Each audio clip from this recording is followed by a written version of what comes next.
At kayo'y patuloy na nakikinig sa DZRM, DZZ Radyo ng Mas sa DZRM 5 Balita.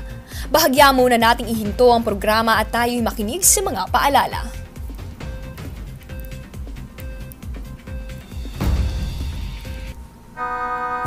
Hoy Mare, alam mo yung kapitbahay natin, ako yung si Trixie, kabit ni Mayor. Talaga Mare, kaya naman pala ang gaganda ng mga alahas, may bagong kotse pa, akalain mo yun. Talaga ba? Ay, Mayor, andyan ka pala, di namin napansin. Asa na po yung kabit? Si Trixie po. Ano ba kayo? Nagpapakita lang tayo ng kagandahang loob, kabit na agad. Mali yun, paghuhusga ang tawag doon.